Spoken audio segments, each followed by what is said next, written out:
Hey guys, and welcome back to another video on Lumber Capital Log Yard. Join us today as we mill railroad ties on our LT40 Wood-Mizer sawmill. Milling ties has always kind of been interesting because the thing about it is they weigh so much, like 220 pounds a piece. So it's more than we can handle ourselves. So we have to come up with interesting ways of doing it so that we can, make it possible. So today we have the Camex here and we are using it to lift all of these giant beams so we don't have to throw out our backs trying to do it. Anyways, let's get into this video.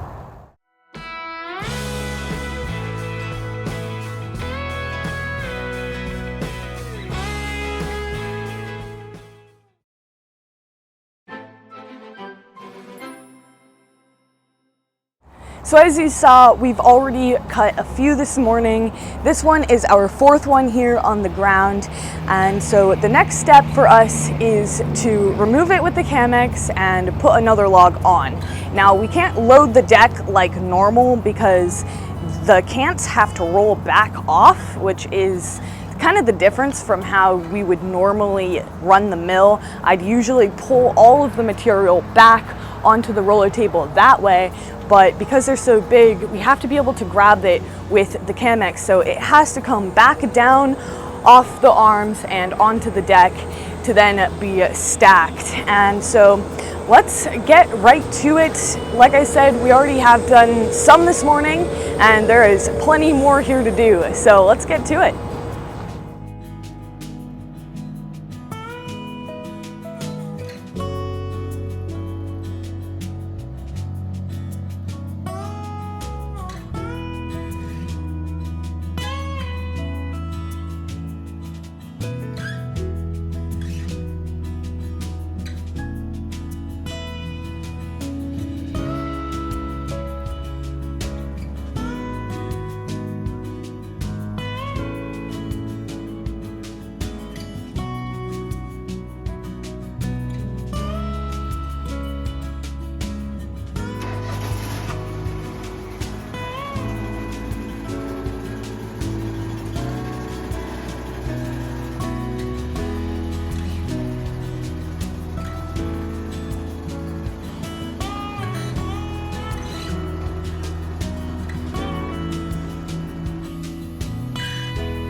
So it's been a couple hours and we're starting to get a little bit of a pile here, but I wanted to go over what some of the qualifications are for a tie to be considered quality. For instance, a tie cannot have more than an inch of wane, and if we do have some with bark on it that is under an inch or an inch, we'll just take an axe head and scrape off that bark so there's no bark on it. It's okay in the middle and kind of just like on the ends, but they don't want it where the actual railroad tracks will be placed, so there can't be any wane on there. So that's just something to watch out for. But they're really, I kind of feel like, specific about it. So it can't have any more than an inch of a hole, and it also can't be soft. So these two right here that you see are both rejects. This one has a hole that's definitely more than an inch. While it is kind of solid in there, it's not that soft squishy stuff, it's definitely more than an inch deep. And on that one, I mean, the hole was pretty deep and it was also soft.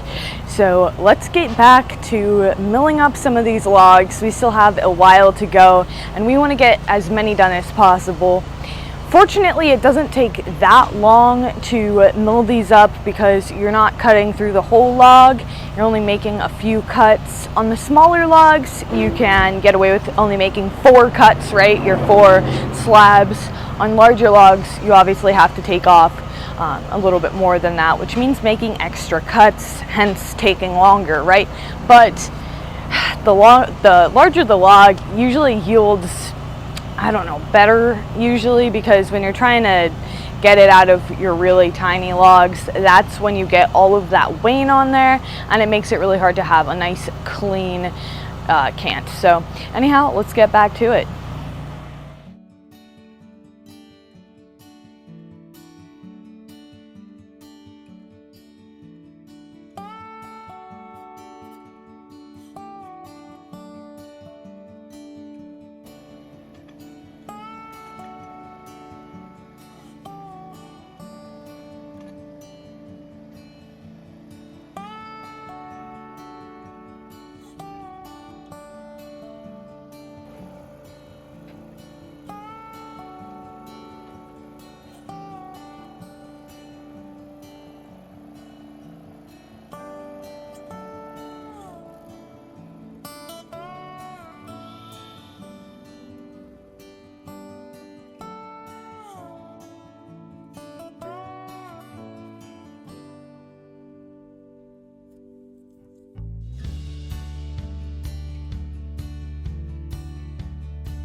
That's it for today's video, everyone. I hope that you enjoyed. If you did, make sure to give it a thumbs up and subscribe to the channel.